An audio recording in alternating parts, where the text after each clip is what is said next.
السلام علیکم۔ فیل life with خوشی میں آپ سب کو خوش آمدید۔ 3 دوست اور بہادر شہزادے، اس کا پہلا حصہ ہم آپ کے سامنے پیش کر چکے ہیں۔ اب باری ہے دوسرے اور آخری حصے کی، تو ملاحظہ کیجیے کہانی کا دوسرا اور آخری حصہ۔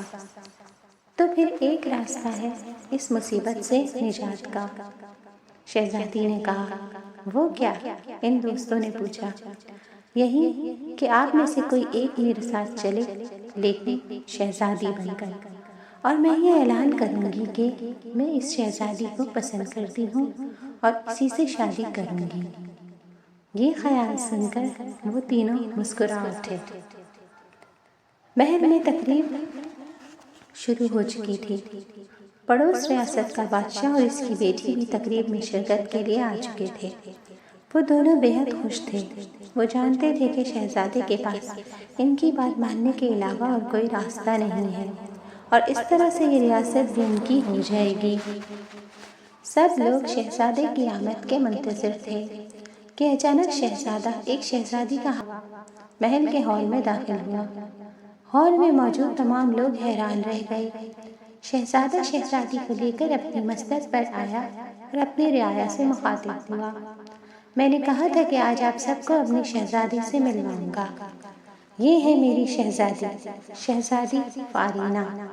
شہزادی کے روپ میں وہی لڑکا تھا۔ کیا بکواس ہے یہ، پڑوسی ریاست کے بادشاہ نے غصے سے کہا۔ بابا، یہ سب کیا ہو رہا ہے؟ ملوک سے تو میری شادی ہونی تھی نا، تو پھر یہ شہزادی فارینہ کون ہے؟ بادشاہ کی بیٹی رونا شروع ہو گئی۔ خاموش ہو جاؤ بیٹی، تمہیں رلانے کی میں انہیں سخت سے سخت سزا دوں گا۔ ملوک، یہ سب کیا ہو رہا ہے، ہمیں بتاؤ۔ وہی ہو رہا ہے جو آپ دیکھ رہے ہیں، شہزادہ ملوک نے جواب دیا۔ فارینہ ہی میری شہزادی ہے۔ یہ سن کر بادشاہ غصے سے تلملا اٹھا۔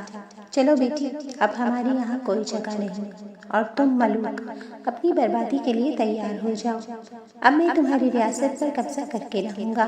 تمہاری یہ حرکت تمہارے لوگوں کو بھگتنی پڑے گی۔ بادشاہ غصے سے تن تن کرتا چلا گیا۔ اب کیا ہوگا شہزادے؟ وزیر نے ملوک کے پاس آ کر کہا۔ جو ہوگا دیکھا جائے گا، میں اس تماشے سے تھک گیا تھا۔ آپ جانتے ہیں جو وہ چاہتا ہے ایسا ممکن نہیں۔ وہ سب تو ٹھیک ہے، مگر اتنی جلدی غصہ دلانے کی کیا ضرورت تھی؟ میں مزید دھوکہ نہیں دے سکتا تھا اسے، اور میری سچائی کو ایک نہ ایک دن پتہ چلنی ہی تھی۔ رعایا میں بھی بے چینی پیدا ہو گئی تھی۔ کچھ اس بات سے خوش تھے تو کچھ پر خوف طاری تھا۔ وہ جانتے تھے کہ پڑوسی ریاست کا بادشاہ اور اس کی فوج بہت طاقتور ہے، وہ اس کا مقابلہ نہیں کر سکتے۔ اس صورتحال سے شہزادی ملوک اور وزیر بہت پریشان تھے۔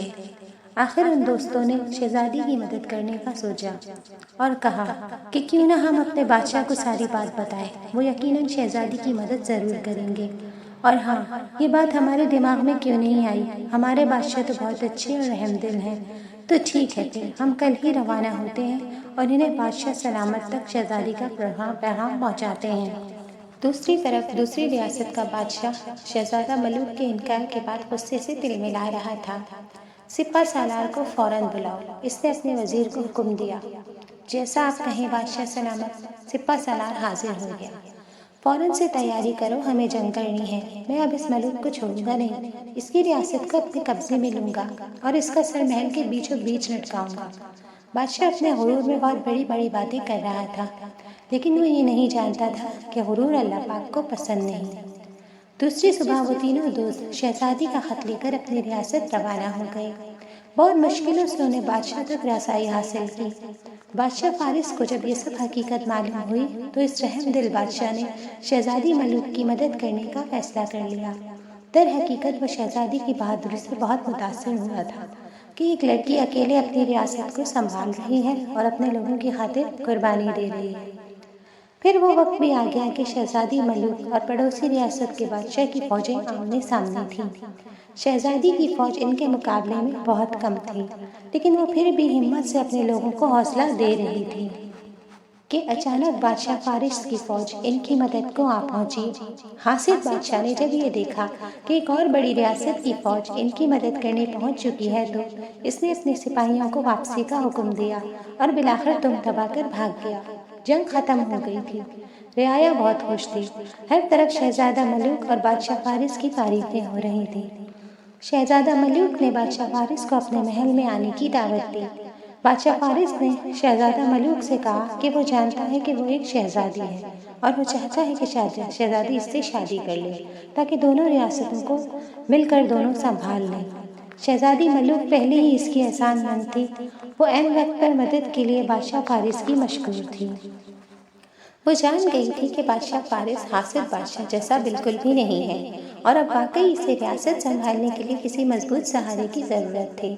اس نے بادشاہ فارس کو ہاں کہہ دی اور پھر آ گیا جب بادشاہ فارس اور شہزادی ملوک کی شادی ہو گئی۔ شہزادی کے کہنے پر جو کہ اب ملکہ بن چکی تھی، بادشاہ نے ان تین رحم دل دوستوں کو بھی اپنی ریاست میں اچھے عہدے پر فائز کیا اور دونوں ریاستوں کے لوگ ساتھ مل کر ہنسی خوشی رہنے لگے۔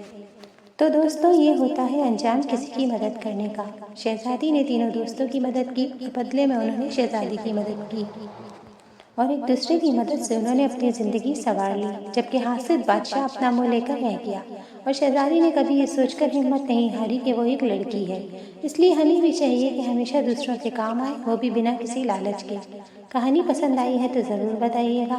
اپنا اور اپنے ارد گرد کے لوگوں کا خیال رکھیں۔ ملتے ہیں اگلی کہانی میں۔ خوش رہیں، خوشی کے ساتھ۔